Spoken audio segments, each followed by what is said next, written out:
படிப்பு வேற அறிவு வேற அப்படின்னு நம்ம பலமுறை சொல்றதுக்கு காரணம் என்ன தெரியுமா? தாவேக்கா தான் காரணம். நமக்கு முன்னாடி நினச்சிட்டு இருந்த மொழி எவ்வளோ நம்ம நிறையா படிச்சிருக்கோமோ அவ்வளோக்கு நமக்கு அறிவு இருக்கும் அப்படின்னு நம்ம நினச்சிட்டு இருப்போம். அது இல்லை அப்படின்னு நமக்கு நிரூபிச்சது இந்த விஜய் கட்சி ஆரம்பிச்சது பிறகு தான். உண்மையிலேயே எனக்கு அப்போ தான் புரியும். ஓ, இந்த தற்கூரி கூட்டத்துக்கு மத்தியில் இவங்க படித்தவனு தான் கட்சி இருக்கானா? வழக்கறிஞர் இருக்கானா? மருத்துவர் இருக்கானா? அது பல் டாக்டர்லாம் இருக்காங்களா? அறிவு வேற கல்வி வேறடா.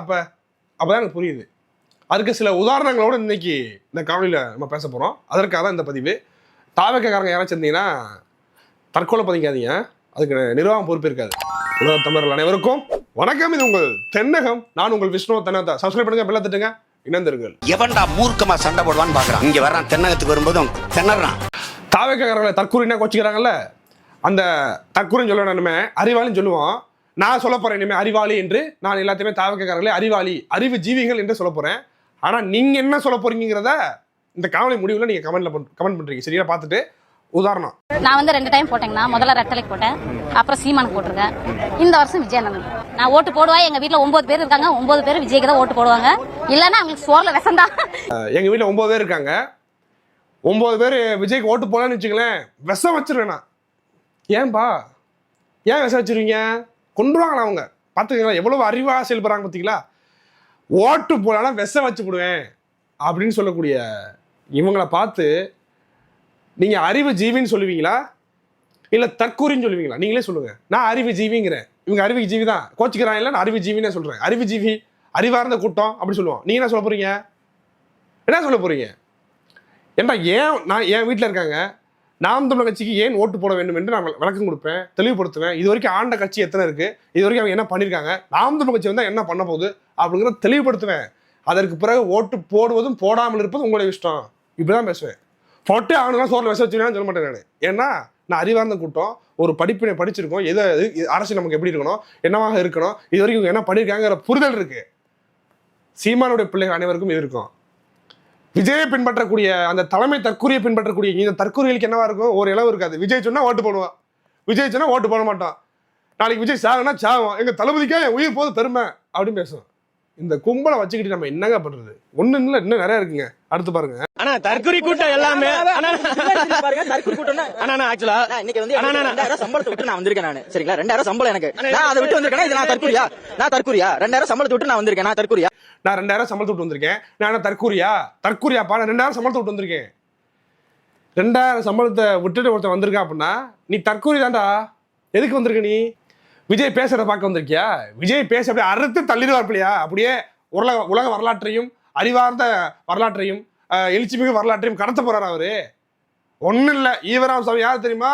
இந்த ஈரோட்டில் என்ன ஃபேமஸ், அது ஃபேமஸ், இது இதைத்தான் பேச போறாரு. இப்போ அடுத்த கூட்டத்தில் விஜய் என்ன பேச போறாருங்கிறத நான் சொல்லவா? எந்த ஊர்னு மட்டும் வரட்டும், நீங்களே கண்டுபிடிக்க முடியும் எளிமையான முறையில்.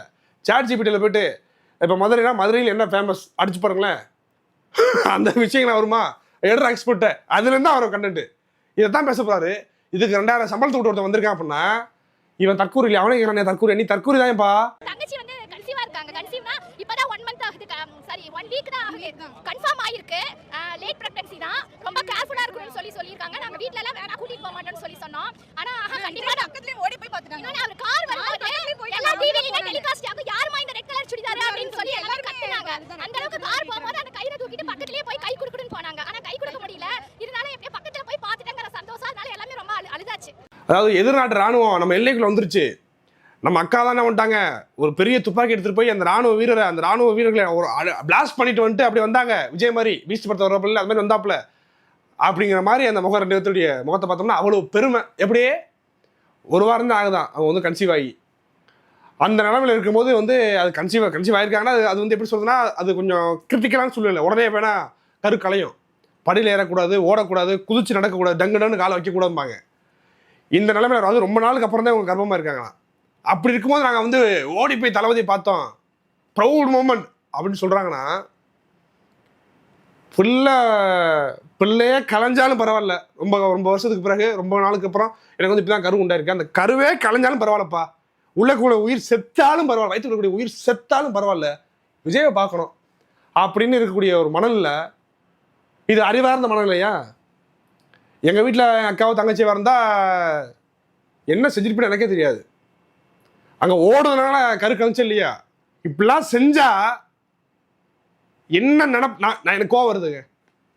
ஒரு வயிற்றுல ஒரு உயிர் இருக்கு, அந்த உயிர் இருக்கிறது கூட தெரியாம இவ்வளவு திமிர்த்தனத்தோட ஒரு நடிகரை பார்க்க போயிருக்கீங்கன்னா நீங்க சொல்லுங்க, இவங்கெல்லாம் அறிவார்ந்த கூட்டமா?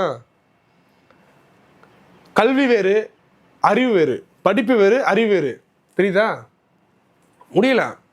நான் காட்டுறேன். நாங்களாம் வந்து உண்மையான தொண்டர்கள், அதனால தான் வந்து நாங்கள் வேலை வெட்டிக்கெல்லாம் போகாம இதே ஒரு தொழிலாக வந்து வந்திருக்கோம். நாங்கள் தளபதியை பார்க்கணும், தரிசனம். எங்க அண்ணன் நாங்கள் வேலை வெட்டிலாம் போக மாட்டோம்.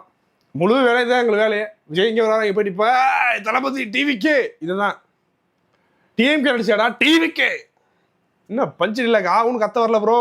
நாங்கள் அதுக்கெல்லாம் நான் அப்படிலாம் சும்மா சீன் போட வரல ப்ரோ அப்படின்ட்டு என்ன இப்போ கத்தி கத்தி பேசுறீங்க விஜய்? இப்படிப்பட்ட ஒரு தற்கொலை கூட்டத்தை வேலைக்கு போக மாட்டான், குடும்பத்தை பற்றி பொறுப்பு இருக்காது, ஓட்டு போடலாம் சாவடிச்சு விடுவேன், இப்படி அறவேக்காட்டு கூட்டத்தை வேலைக்கு போக மாட்டான். இப்போ எதுவுமே ஒரு அறிவு இல்லாத, மக்களை பற்றி ஒரு புரிதல் இல்லாத, குடும்பத்தை பற்றி ஒரு அக்கறை இல்லாத, ஏண்டா குடும்பத்தை பற்றியே ஒருத்தருக்கு அக்கறை இல்லை, தான் பிள்ளைய பற்றி ஒருத்தருக்கு அக்கறை இல்லை, எதை பற்றியுமே அக்கறை இல்லை, உனக்கு எப்போ நாட்டை பற்றி அக்கறை இருக்குங்கிற ஒரு கேள்வி யாருக்கு வராதா?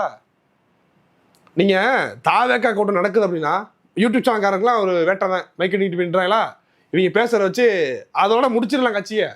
ஏன்னா அந்த கூட்டம் அப்படிப்பட்ட கூட்டங்க. நீங்கள் வாங்க, நாம் தமிழர் கட்சியுடைய கூட்டத்துக்கு வாங்க, வந்து 10 பேர்கிட்ட நீங்கள் சும்மா பேசுங்க. நீ எந்த கட்சிக்காரனா வேணாரு, வந்து 10 பேர்கிட்ட நீ வந்து எதுக்கு வந்திருக்க, ஏன் வந்திருக்கீங்களே கேளுங்களேன். சின்ன பசங்கள்கிட்ட கேளுங்களேன், அவங்க சொல்லக்கூடிய பதில் என்னவா இருக்குங்கிறது பாருங்க.